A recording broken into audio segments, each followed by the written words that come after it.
Capítulo 1. Viagem à Toca dos Coelhos. Alice estava sentada com sua irmã num banco do jardim. Como não tivesse o que fazer, começou a aborrecer-se. Olhava com cara de enjoo para o livro que a irmã lia. Que coisa sem graça! Livro sem figura nem diálogos! Do livro, o seu olhar foi ter a um canteiro de margaridas que havia perto e ela pensou lá dentro da sua cabecinha se valeria a pena levantar-se do banco para fazer um buquê. Pensou só porque o dia estava quente e ela com uma grande preguiça. Nisto, um coelho branco de olhos cor de pitanga apareceu no jardim. Alice não estranhou aquilo, como também achou muito natural que o coelho murmurasse consigo mesmo. Como é tarde, mamãe? Em seguida, o coelho puxou do bolso do colete um relógio para ver que horas eram. Isto sim, Alice estranhou, pois nunca tinha ouvido falar de coelho que usasse colete e relógio. Ergueu-se então e dirigiu-se para o animalzinho, o qual fugiu assustado. Alice disparou atrás. O coelho meteu-se por uma toca. Alice também, sem refletir que é muito fácil entrar em toca, mas muito difícil sair.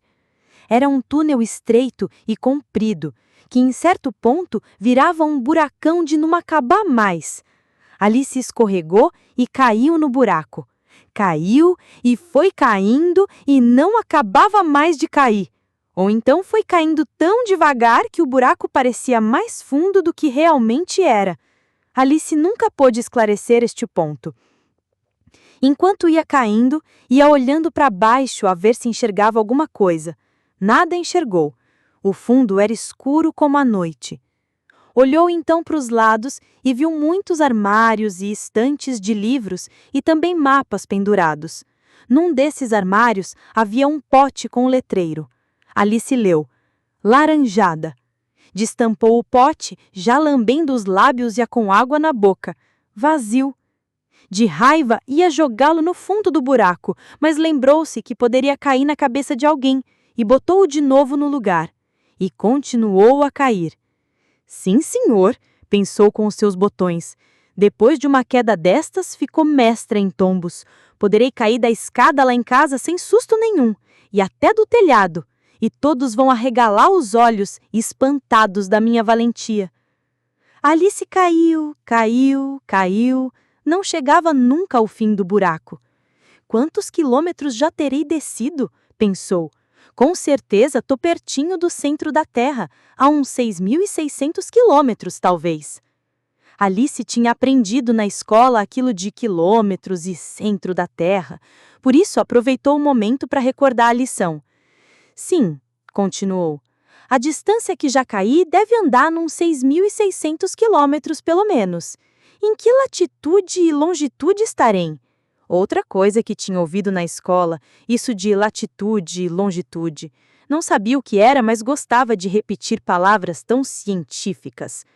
Depois disse, gostaria de saber se estou caindo bem a prumo pelo interior da Terra. Seria engraçado se atravessasse a Terra inteirinha e fosse sair do outro lado, onde está a gente que anda de cabeça para baixo. Creio que se chamam antípodes. Alice pensou isso, mas percebeu logo que tinha errado. Era antípodas que queria dizer, e ficou muito satisfeita de que somente tivesse pensado errado em vez de dizer errado em voz alta. Imaginem se alguém a ouvisse pronunciar semelhante asneira. E pôs-se a imaginar a sua chegada à terra dos antípodes. Encontraria na rua uma senhora. Dirigia-se a ela e perguntaria, diga-me, cara senhora, é isto por aqui a Nova Zelândia ou a Austrália? Fez a pergunta de modo muito gentil, como é de uso entre as meninas bem-educadas. Mas viu logo que se assim procedesse, daria sinal de ignorância, e resolveu que nada perguntaria. Em vez disso, olharia para os letreiros das casas e as placas das ruas para verificar em que país estava, sem ter necessidade de perguntar nada a ninguém. Alice continuava a cair. Não podia fazer outra coisa senão cair. Para matar o tempo, começou a pensar na sua gatinha Dinah.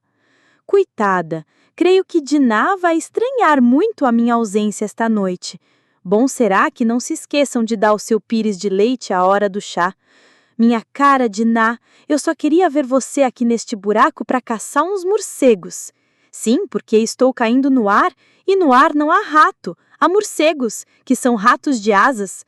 Mas será que gato come morcego? Alice começou a sentir uma certa sonolência e nesse estado o pensamento fica preguiçoso. Entrou a repetir muitas vezes a mesma frase. Gato come morcego? Às vezes repetia errado. Morcego come gato? E como não obtivesse resposta, continuava a repetir sempre a mesma pergunta. Por fim, sentiu que ia adormecer e que começava a sonhar. Sonhou que estava passeando com a Diná e que ia dizendo à gatinha: mas será mesmo verdade que você come morcego?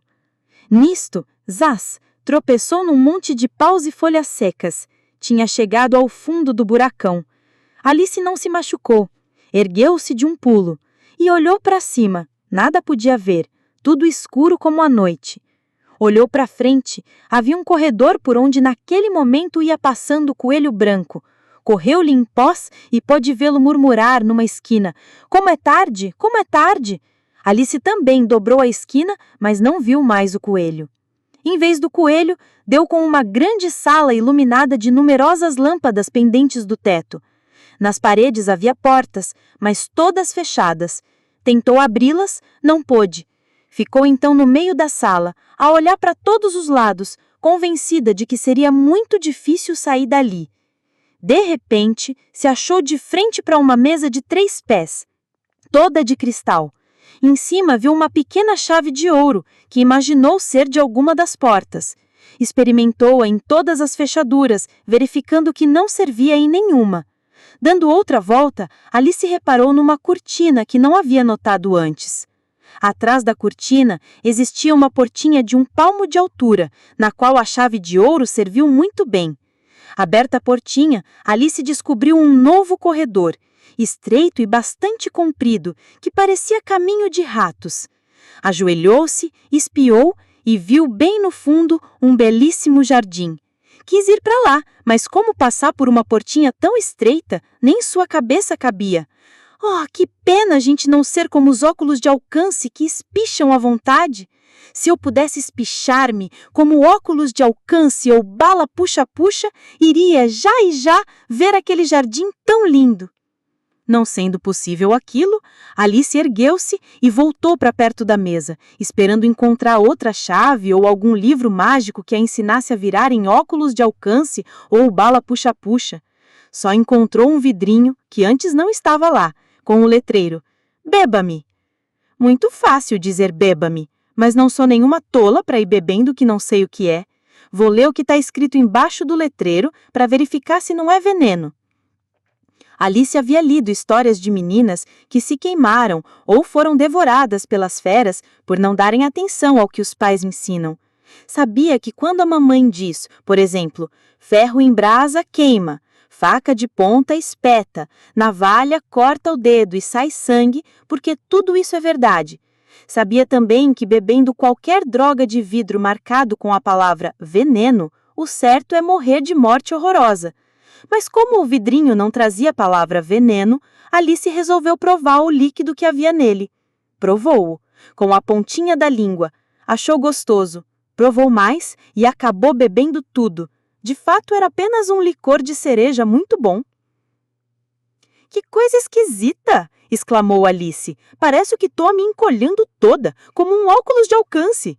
E assim era. Estava encolhendo tanto que ficou de meio palmo de altura. Chegou a se sentir nervosa de medo de ficar pequenininha como toco de vela de árvore de Natal. E isso também não. Essas velas vão diminuindo, e de repente o pavio cai para um lado e era uma vez a vela. Extinguem-se.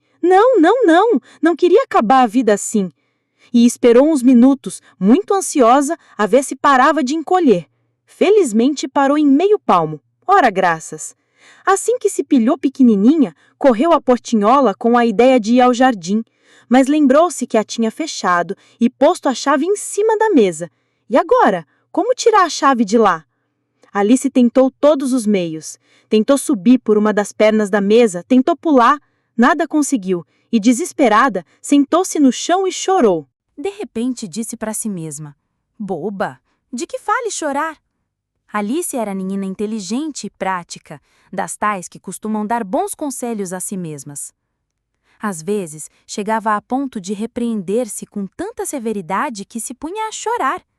Uma vez esteve a ponto de castigar-se a si própria com pancadas, uma vez que cometeu um erro muito grave numa partida de croquet que estava jogando consigo mesma. Sim, consigo mesma, porque quando estava só e precisava de companheira para brincar, Alice tinha a mania de julgar-se duas pessoas. Não vale a pena chorar, repetiu ela. Também não vale a pena ser duas pessoas. Contento-me em ser apenas uma menina bem educada. Mas naquele momento seus olhos fixaram-se numa caixinha de vidro que estava debaixo da mesa. Abriu-a e encontrou dentro um doce muito bonito com um letreiro de passas que dizia: "Coma-me." "Está bem, vou comer este doce", disse ela.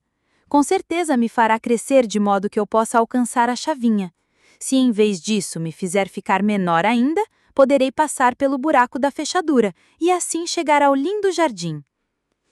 Alice começou a comer o doce dizendo: "Que irá acontecer?" E punha a mão sobre a cabeça para verificar se estava crescendo ou diminuindo. Mas com grande surpresa, viu que permanecia na mesma, nem maior nem menor. Ficou desapontada com o doce. Era um doce comum, um doce ordinário, desses que estava acostumada a comer todos os dias. Um doce natural, em suma, e Alice só gostava das coisas extraordinárias. Lembrou-se de que talvez fosse diferente se comesse o doce inteiro, e comeu-o todinho.